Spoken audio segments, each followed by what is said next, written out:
Bradford City continue their 2025-26 League One campaign with a home clash against Steven Schumacher's Bolton Wanderers, and in today's video you're going to find out how both teams have got on so far this season and what my starting 11 would be for this game if I was Graham Alexander. If you do go on to enjoy today's video, then make sure to like, comment and subscribe. But my team Bradford City, we currently sit 4th in the League One table. After 44 matches we've got 21 wins, 10 draws and 13 defeats, where we've scored 55 goals and also conceded 49. That leaves us on a positive 6 goal difference and 73 points. In terms of our last couple of matches then, we have had a draw, a loss, a win and a win. So 8 points in that time is not awful, but it's also not particularly great given that we've only picked up 2 from our last 3 matches. Recently then, we had a 1-1 draw at home to Plymouth Argyle on Tuesday night. I think I'm right in saying Bolton didn't play on Tuesday, but again, a little bit disappointing. We had some really good opportunities in this one to go on and win the match. Obviously, we did make quite a defensive substitution in added time, which in hindsight, I don't think was the worst choice in the world at the time. I was a bit disappointed to be playing for a point at home, but given that we needed to make sure we just did not lose the game, so Plymouth didn't really close the gap on us, I don't think it was actually a bad choice. But we created some really good opportunities. They were very different to the last time we played against Plymouth back in December. They were, very physical, very long ball, didn't really create much from open play. If either side did deserve to win the game, I definitely do think it should have been us. And to say we didn't have arguably our 3 best players in there in Sarcevic, Poynton and Tyrick Wright, especially from an attacking point of view, to get a point against an informed Plymouth side who look like they've practically got their full first team available, I really don't think is a bad point. We also had a 2-2 draw away at Barnsley. Now this was obviously very disappointing, not just the result, because we were playing away from home against a team that have nothing to play for, had no Dave McGoldrick and also had a red card on 8 minutes, and we only picked up a point is disappointing. Also conceding in the 96th minute is disappointing, but the performance bar 10-15 minutes in the second half I don't think was particularly great. Looking at the stats, obviously we have dominated possession and been better than Barnsley in the majority of them, but again we've played against 10 men for, including the added time, probably at least 90 minutes in the fixtures, so a little bit disappointing to only get a point. We also had a 1-0 defeat at home to Stevenage. Again, another game that we should have won. Again, another game where we just did not take our chances and we conceded from a set piece. We've conceded 3 goals in our last 3 matches, all from set pieces, which is incredibly disappointing and frustrating. So hopefully that can just be eradicated and stopped, because Stevenage, they created very little. They took their only chance when it came, and that's the reason why they are in and around that top 6. Only our 3rd home league defeat of this season. We also had a fantastic 2-1 win away at Wycombe. At the time, the Chairboys were still firmly within a shout of making it into those playoff places, and when they went 1-0 up inside 6 minutes, given our pretty shaky away form, I don't think many Bantams were particularly feeling confident, but second half we came out, gave it a real good go, took 2 great opportunities from Poynton and Baldwin, and in the end we picked up, I think, our 6th away win of the season, and we've actually still not won away from home on a Saturday in 2026. Blackpool was a Sunday, Port Vale was a Wednesday, and obviously Wycombe was a Monday, so can we get that kind of hoodoo off our back next week against Exeter? But prior to that game then, we had a 1-0 win at home to Northampton. Case of job done really, there's not loads to say about this one. Compared though to Bolton Wanderers, they currently sit 3rd in the League One table. After 44 matches, they've got 19 wins, 17 draws and 8 defeats, where they've scored 67 goals and also conceded at 48. That leaves them on a positive 19 goal difference and 74 points. Their last couple of matches then have been a draw, a win, a loss, a draw and a win. You look at, we'll come on to it in a little bit more detail in a moment, but Bolton score a lot of goals. They also do concede a fair few as well, but that's why their goal difference has been a lot better than ours this season. Defensively, we're very similar, but they score a lot of goals, which you would expect. They've obviously got a much bigger budget. They've got, on paper, some better players, but I think we are a better team and they have obviously got better individuals. But recently then, they had a 3-3 draw at home to Huddersfield. Osei 2-2 will be suspended for this game. I think he handballed it on the line potentially, or maybe committed a dog-so offence. I think he might have actually pulled somebody back, so he's obviously going to be serving a 1-game ban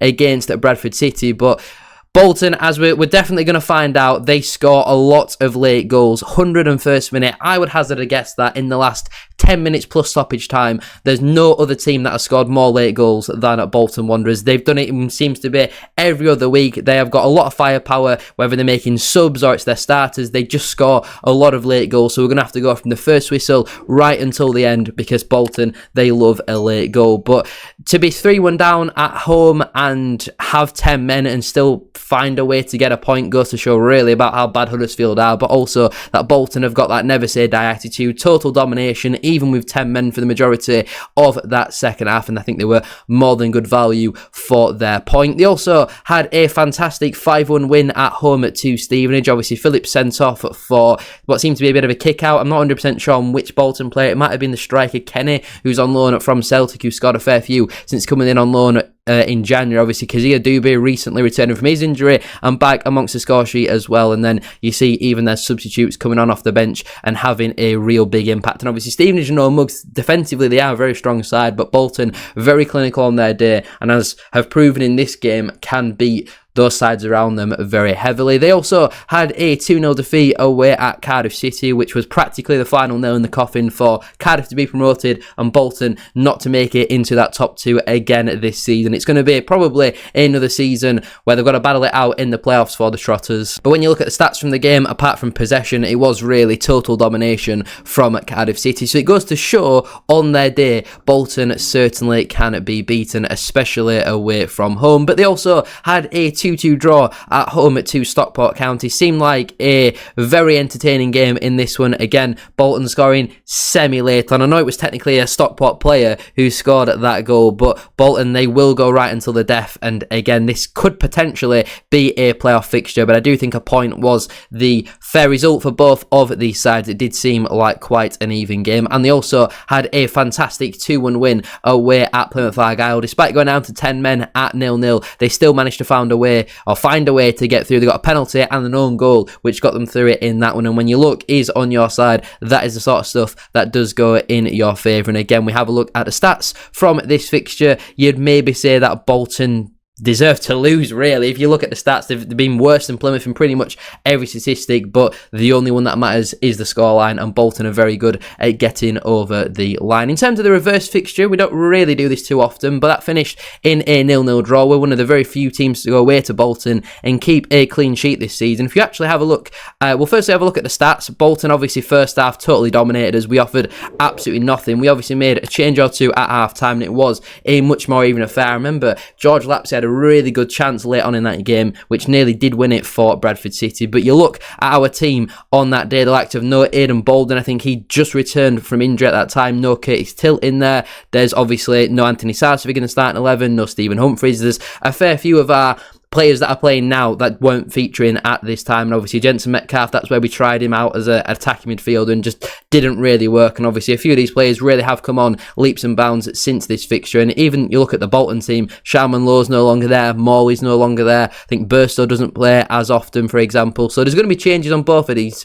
For both of these sides, I think it's going to be a really entertaining game. Before we do go any further though with today's video, please make sure to drop a like on there for me and subscribe to the channel as well if you are new. Can we try and hit 150 likes on today's video? And don't forget to get your thoughts in down in the comment section down below. Let me know down below your starting 11 for this match. Would you make any changes from Tuesday's draw against Plymouth Argyle? And also let me know down below your score prediction for this match. I would personally take a point coming into it. I think that could potentially secure us a playoff spot. Obviously a win would mathematically secure us it. We want to finish either third or fourth, so we get that second leg at home. So as long as we don't lose, I don't think it really would be the end of the world. In terms of my team then for this game, I would change the formation. I think we've seen for the last couple of weeks where we've been starting out as the 3-4-2-1, we always seem to be ending up in some variation of a back four, whether it's a 4-3-3, a 4-1-4-1, whatever it is. I think it's time that we start out as a 4-3-3, and with the players that I've picked, if it's not working after 15 minutes,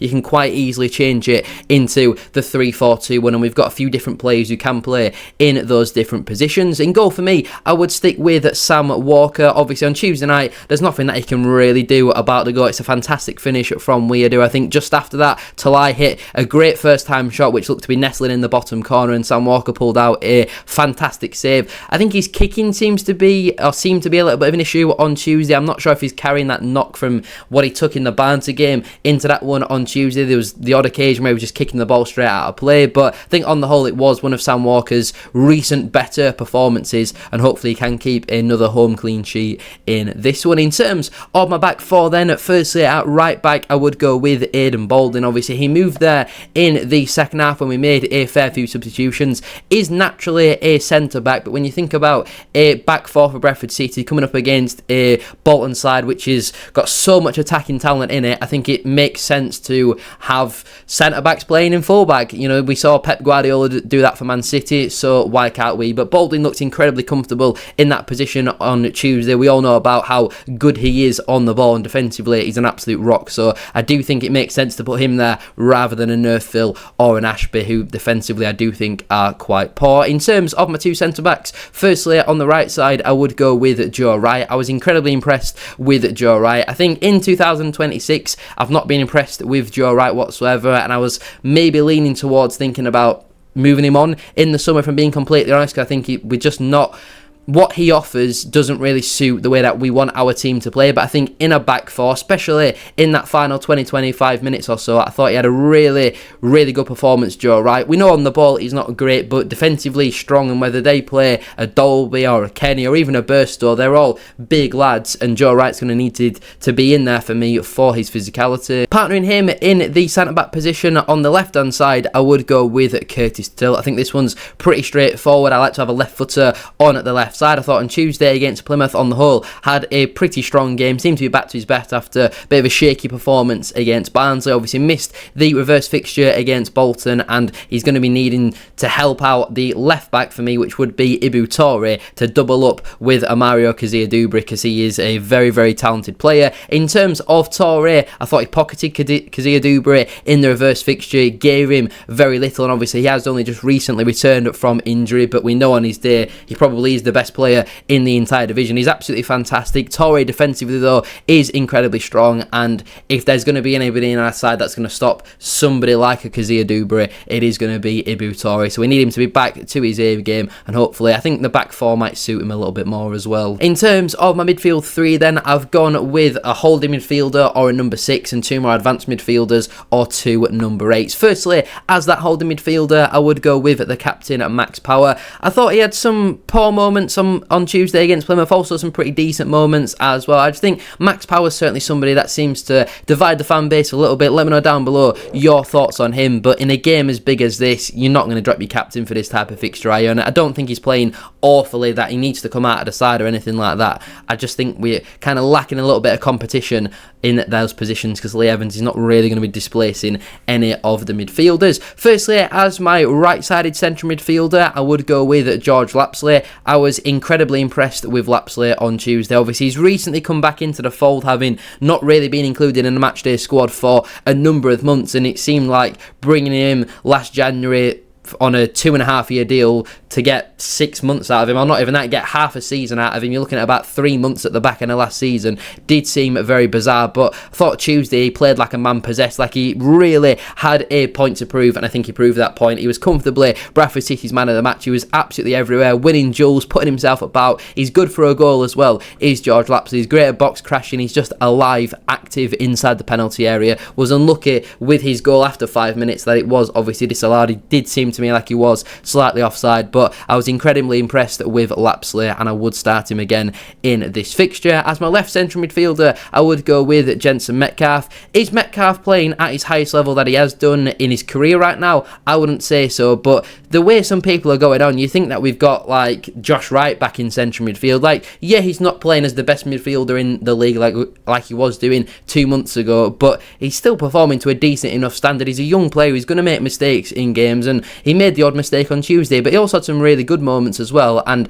I do think some of the criticism that he's getting right now is very unjustified. We know there's a great player in Jensen Metcalfe. He's a young player, so let's get behind him and support him rather than treating him like literally Josh Wright, like what some people are doing. And it's also important to remember, again, there's a real lack of options to play in there, so who else are you going to put in there, with obviously Sars probably missing this one through injury. In terms of my front three then, firstly, as my right winger, I would go with Caden Jackson. Obviously not naturally a winger, more of a striker, can also do a job as a wing back. I do think if we are to move into a 3-4-2-1, then it will probably be Jackson who moves out to that right wing back position. But I think we saw on Tuesday when we changed the formation, Jackson was playing as a right winger, and obviously he puts the ball in originally into the box where our goal comes from, and I think he's just useful, got good experience, puts himself about, and can also pop up with a goal as well. As my left winger, I would go with Stephen Humphreys. Again, incredibly impressed with Humphreys as a winger. Didn't do loads as a striker, but when we changed the formation, you put Humphreys in his best position, you get the best out of him. Look at the quality that he shows for our goal on Tuesday. Glides past two players like they're not even there, then shifts past another one. Is the shot the best in the world? No. Should the goalkeeper be catching it? Yes, but Humphreys has made something happen. He has forced that goal. As much as I love Will Swan, that goal is 95% down to Stephen Humphreys, and Swan's just in the right place at the right time, and he takes his opportunity incredibly well. The only thing that does concern me a little bit about starting Humphreys as a winger against Bolton is obviously Kezia Doubre, and Tory's not going to get much help defending against Kezia Doubre from Stephen Humphreys. I don't think he's going to track back loads. We know Humphreys can't play 90 minutes as a winger or wide-sided player, so let's see how much we can get out of him and just play him until he gasses, and then we've got good options on off the bench. As my striker, I would go with Will Swan. I thought he was pretty decent when he came off the bench against Plymouth. Obviously delighted for him to get back on the score sheet, and I was actually looking at some of Will Swan's minutes. He's not played 90 minutes in a league game for Bradford City since October, and that was Stevenage away, where we had a massive injury crisis at the time. He's still got an incredibly good